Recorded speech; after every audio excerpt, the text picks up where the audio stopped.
And there's the telephone number.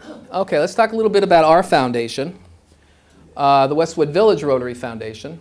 It was incorporated in '92. Ron Leister was very instrumental in getting that done. Thank you, Ron. And it supports our avenues of service projects in the Westwood Village community. And this is where we are as of last month. We're at $792,000. Here are the elements making up it: the General Endowment Fund, the Virginia Kennedy Memorial Fund. This is different than the other number, by the way. That 285 from before, that is an entity that's controlled by Homer. This is an entity that's controlled by us, as the Westwood Village Rotary Foundation. The endowment fund is overseen by the immediate past president. So Sean, I would have given him a big attaboy, but anyway, Sean's the current president, and about 4 of us, and I don't remember exactly who all the people are. I'm on that committee. I think Ron's on the committee. Don, past presidents, right?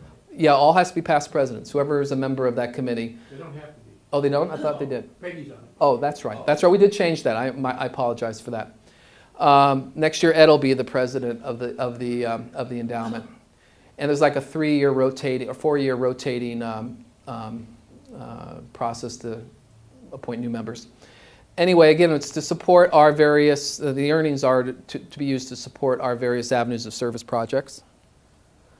Anyway, this is our income versus expense for the first 9 months. You can see we're clipping nicely. We have a net profit of $51,000. And there's another program that we have that pretty much mirrors the benefactor program, where if you wish to support the Westwood Village Rotary Endowment Fund, if you make a gift, either an outright gift to its endowment, or you plan on donating upon your passing in some fashion $1,000 or more, you'll become a John Sandman Fellow. John Sandman was Virginia Gandy's father. He was one of the founding members of our club. And so we felt as an honor to him, this was before Virginia passed on, we told her that we were naming this particular fellowship after her father. And I guess that's it for now. So, thank you. So do I have any questions or, yes? Bob, yeah. I noticed you obviously spend a lot of time on the ways you donate and all that. What about the decisions on the programs that we contribute to? For instance, Polio Plus and things like that. Where are those decisions at the national level made? Back in Illinois, where the headquarters are? Well, the big project like Polio Plus it's just in the it's just in the DNA of Rotary now to support the Polio Plus program. But in terms of other programs, let's say you want to do a matching grant, and you said, you know what, we want to help this school in Mexico build a science lab. And so you, as a Rotarian, know somebody down there. You know the Rotarians down there. You go to your president. You say, I want to support this project. You get some excitement among your members. The district finds out about it. You submit a report to this district. The district down in Mexico, where because you have to have I'm just using matching grant as to help hopefully help to answer your question. The 2 districts work together. They develop the program. They then do a grant, fill out a grant application, and submit that to their districts, and then on to Rotary International. So the people who make that decision are only the ones who read the grants back east. And if it's a good project and you get in early enough in the Rotary year, your project has a very strong chance of being approved. So it's not like there's somebody up in Evanston, Illinois, who makes all these decisions about what projects are going to be supported. Obviously, the Polio Plus is such an element of Rotary that program is always going to have an element of funding for any year. But the rest of the programs really start with us as Rotarians. Any other questions? Yes, Ernie.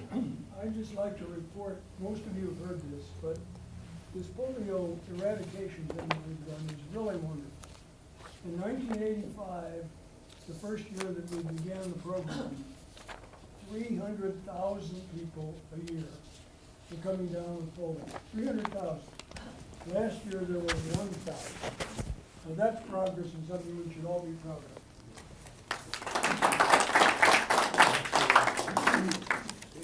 Yes. I just wanted to point out that Virginia Gandy died, there's no such thing as Paul Harris Society. We have gone to court and expanded the language of the trust so that anyone that wants to do the Paul Harris Society, it's $1,000 a year, but half of that is paid by Virginia Gandy Trust.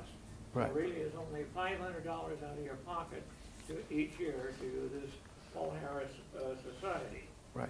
And also this Polio Plus and and an equal amount for this 200 million. I understand now they have more than 100 million that Rotary has accumulated, and they have every reason to believe they're going to get up to the 200 million. Right. To get the equal amount.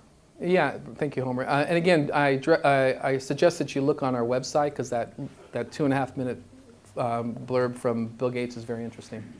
Oh, yes, Ralph. What's the overhead for running our programs? The overheads of Westwood Village. No, Rotary in general for the programs.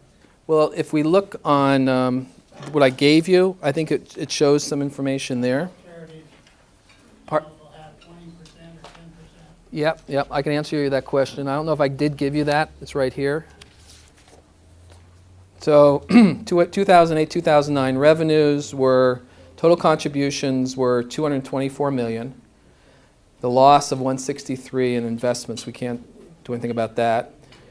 And then in terms of administrative expenses, let's see now, program awards were 149.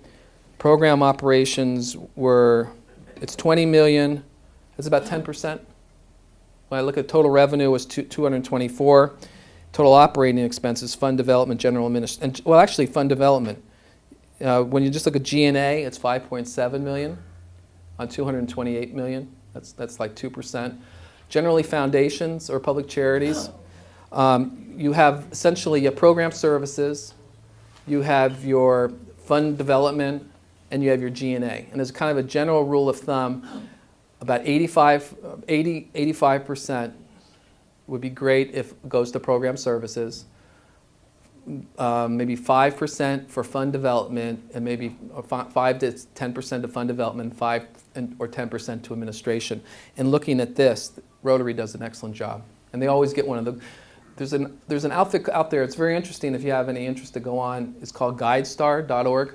And it's out there for public charities. You can look at anything. You can look at the Rotary Foundation's Form 990. That's the form that's all public charities file with the IRS. Pardon me? How do you spell that? GuideStar, G-U-I-D-E star, S-T-A-R. And you can go on there and look up any charity in the United States, including our Rotary Foundation or Rotary International.